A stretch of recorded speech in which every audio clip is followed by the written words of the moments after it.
The summer reading program is a fun way for kids and teens to read over the summer, to keep their reading skills up for school in the fall, and to have fun while they're doing it. And the kids read 15 books, the teens read 8 books, and when they're finished with their reading, they get a prize, which is a coupon book filled with various deals, free prizes from local merchants and businesses.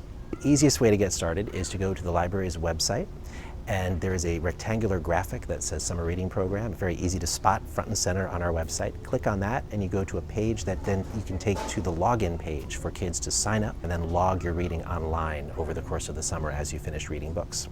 An alternative is to come into a library branch and pick up a paper reading log, and you can record your books in writing on the paper log.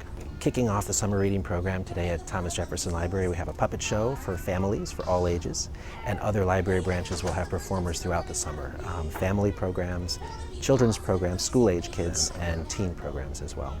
The main purpose is to keep kids and teens reading over the summer, because studies have shown that when they don't read over the summer, they lose reading skills, and then they're not ready for school in September. They're behind in their skills. We don't require that the kids read any particular books. We don't have a mandatory reading list. We want them to read whatever they enjoy reading. We want it to be fun.